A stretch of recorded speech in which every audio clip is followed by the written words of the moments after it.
Hello friends, welcome to Sunitha kitchens. ఈరోజు మీకు బొంబాయి రవ్వతో ఒక స్నాక్ రెసిపీని చూపించబోతున్నానండి. చాలా తక్కువ టైంలో మనము ఇన్స్టెంట్గా ఈ రెసిపీని తయారు చేసుకోవచ్చు అనమాట. చాలా క్రంచీగా ఉంటాయండి ఈ స్నాక్ వచ్చేసి. ఇప్పుడు ఈ రెసిపీకి కావాల్సిన ఇంగ్రీడియంట్స్ చూద్దాము. ముందుగా ఒక కప్పు బొంబాయి రవ్వ తీసుకోవాలి. ఇది 200 గ్రామ్స్ వరకు ఉంటుందండి. అలాగే వాటర్ వచ్చేసి 3/4 కప్ తీసుకోవాలి ఒక కప్పు బొంబాయి రవ్వకి. అలాగే వాము ఒక పావు టీ స్పూన్, కారం 1/2 టీ స్పూన్, సాల్ట్ రుచికి సరిపడా. ఇప్పుడు తయారీ విధానాన్ని చూద్దాము. ముందుగా ఈ బొంబాయి రవ్వను మనము మిక్సీ జార్లో వేసుకొని గ్రైండ్ చేసుకుందామండి. మరి మెత్తని పౌడర్లా కాకుండా కొంచెం కోర్స్గా గ్రైండ్ చేసుకోవాలి. కొంచెం రవ్వలాగానే ఉండాలన్నమాట. ఇందులోకి ఇప్పుడు వాము కూడా వేసి నేను గ్రైండ్ చేస్తున్నాను ఒకేసారి. చూడండి, ఈ విధంగా వస్తుందన్నమాట. మరి పౌడర్లా కాకుండా.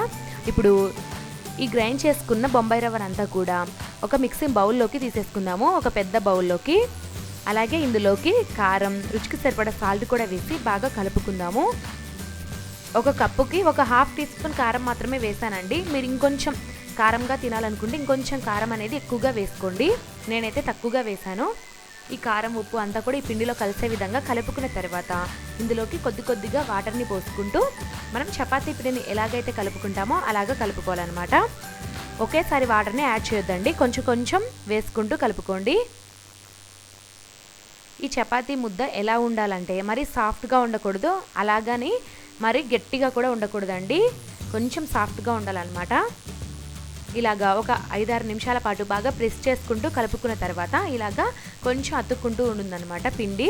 అప్పుడు ఒక టీ స్పూన్ ఆయిల్ అనేది దీనికి అప్లై చేసి మరొక్కసారి ఒక 2 నిమిషాల పాటు ఇలాగా ప్రెస్ చేసుకుంటూ కలుపుకొని ఒక 10 నిమిషాల పాటు మూత పెట్టేసుకొని పక్కన పెట్టేయాలండి. ఈ పిండి అనేది బాగా నానుతుందన్నమాట, బాగా సాఫ్ట్గా అయిపోతుంది ఒక 10 నిమిషాలు పక్కన పెట్టడం వల్ల. 10 నిమిషాల తర్వాత మూత తీసి ఈ పిండి ముద్దను మరొక 2 నిమిషాల పాటు బాగా కలుపుకోవాలండి. ఇలా చేయడం వల్ల పిండి అనేది బాగా సాఫ్ట్గా అయిపోతుంది. ఇలాగా ఒక 2 నిమిషాల పాటు చేసిన తర్వాత ఈ పిండి ముద్దను 4 సమాన భాగాలుగా చేసుకోవాలి.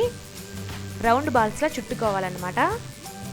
ఇలాగా విడివిడిగా చేసుకున్న రౌండ్ బాల్స్ని పల్చడి చపాతీలా మనము చేసుకోవాలి. ఈ బాల్స్ని మనం చపాతీలా ఒత్తుకునేటప్పుడు గోధుమ పిండి కానీ లేదా మైదా పిండి కానీ యూజ్ చేసుకోవచ్చు అనమాట. ముందుగా మనము ఈ రౌండ్ బాల్స్ని ఇలాగ క్రాక్స్ లేకుండా చేతితో బాగా ప్రెస్ చేసుకుంటూ ఇలాగ చేసుకోవాలి. తర్వాత మైదా పిండి కానీ గోధుమ పిండి కానీ యూజ్ చేసి పల్చడి చపాతీలా ఒత్తుకోవాలండి. చాలా సింపుల్ అనమాట. నేనైతే ఇక్కడ మైదా పిండి యూజ్ చేస్తున్నానండి. ఒక 2-3 టేబుల్ స్పూన్లు అయితే సరిపోతుంది. ఈ పిండిని యూజ్ చేసుకుంటూ మనము పల్చడి చపాతీలా ఒత్తేసుకుందాము. చాలా సింపుల్గా చేసుకోవచ్చు అండి. ఫస్ట్ టైం చేస్తున్న వాళ్ళు కూడా చాలా ఈజీగా చేసుకోవచ్చు. ఖచ్చితంగా ట్రై చేయండి ఫ్రెండ్స్, చాలా ఈజీగా వస్తాయి ఈ స్నాక్ రెసిపీ అనేది.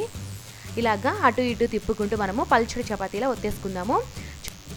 ఇప్పుడు ఈ చపాతీని మనము సమానంగా కట్ చేసుకోవాలన్నమాట. నేను ఇక్కడ ఒక స్కేల్ యూజ్ చేసి కట్ చేస్తున్నానండి, లేదా మనం డైరెక్ట్గా అయినా కూడా కట్ చేయొచ్చు. నేను ఏంటంటే పర్ఫెక్ట్ షేప్ కోసం మీకు చూపించడం కోసం ఇలా చేస్తున్నానండి. ఇలా అయితే చాలా ఈజీగా కట్ చేసుకోవచ్చు అనమాట. మనకి స్క్వేర్ షేప్లో వస్తే పూరీలాగా బాగా పొంగుతాయండి, అందుకోసమే నేను ఇలా చేస్తున్నాను. మీరు ఏ షేప్లో అయినా కట్ చేసుకోవచ్చు, డైమండ్ షేప్ కానీ స్క్వేర్ షేప్ కానీ ఎలాగైనా కట్ చేసుకోవచ్చు. నేనైతే ఈ విధంగా స్క్వేర్ షేప్ వచ్చే విధంగా కట్ చేస్తున్నాను. రెక్టాంగిల్ షేప్లో అయినా కట్ చేసుకోవచ్చు అనమాట. అన్ని చపాతీలను మనము ఇలానే కట్ చేసుకోవాలండి. మనం ఇలాగా పర్ఫెక్ట్ షేప్ కోసం కట్ చేసేటప్పుడు మిగిలిన ఎక్స్ట్రాస్ ఉంటాయి కదా, వాటిని కూడా మనం ఆయిల్లో వేయించేసుకొని స్నాక్స్గా తినొచ్చు అనమాట. ఏం పర్వాలేదండి. ఇలాగా అన్నిటిని కూడా ఒక ప్లేట్లోకి తీసి పక్కన పెట్టేసుకోవాలి. అన్ని చపాతీలని ప్రిపేర్ చేసిన తర్వాత ఇలాగా అన్నిటిని కూడా ప్రిపేర్ చేసి పెట్టుకున్న తర్వాత డీప్ ఫ్రైకి సరిపడా ఆయిల్ని ఒక కడాయిలో వేసి మనం వేడి చేసుకుందాము.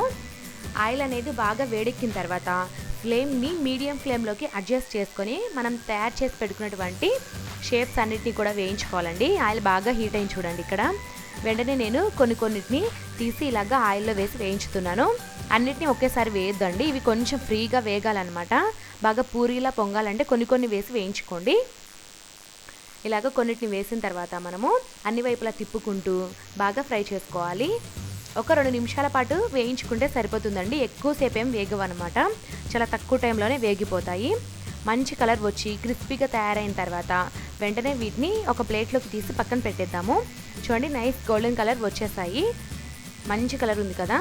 ఇలా వచ్చేసిన వెంటనే ప్లేట్లోకి తీసేద్దాము. ఇలాగే మిగతా షేప్స్ అన్నిటిని కూడా వేయించుకోవాలండి. మీడియం ఫ్లేమ్లోనే వేయించుకోవాలండి, హై ఫ్లేమ్లో వేయించొద్దు. ఇలానే మనం ప్రిపేర్ చేసి పెట్టుకున్న షేప్స్ అన్నిటినీ వేయించుకోవాలండి. చివర్లో మిగిలిన ఎక్స్ట్రాస్ ఉంటాయి కదా, వాటిని కూడా మనం కట్ చేసి ఇలానే వేయించుకోవచ్చు అనమాట. ఇవి స్నాక్ ఐటమ్ అనేది సుమారుగా 20 రోజుల వరకు నిల్వ ఉంటాయండి. గాజు సీసాలో కానీ లేదా ప్లాస్టిక్ డబ్బాలో కానీ వేసుకొని మనము నిల్వ చేసుకోవచ్చు. 20 రోజులు అయితే పక్కా ఉంటాయండి, చాలా బాగుంటాయి. టేస్ట్ అయితే సింపుల్గా చేసుకోవచ్చు కూడా. క్రంచీగా టేస్ట్ అయితే చాలా బాగుంటుంది. పిల్లలు అయితే చాలా ఇష్టంగా తింటారండి. మనం ఈవినింగ్ టైంలో 10 నిమిషాల్లో ఈ రెసిపీని తయారు చేసి పెట్టవచ్చు వాళ్ళకి. చూసారు కదా ఫ్రెండ్స్, ఈ వీడియో కనుక మీకు నచ్చినట్లయితే ఇలాంటి మరెన్నో హెల్దీ రెసిపీస్ కోసం మరియు స్నాక్ రెసిపీస్ కోసం నా ఛానల్ని సబ్స్క్రైబ్ చేసుకొని ఒక లైక్ చేసి కామెంట్ పెట్టండి. అదేవిధంగా మీ ఫ్రెండ్స్కి రిలేటివ్స్కి కూడా షేర్ చేయండి. Thank you for watching.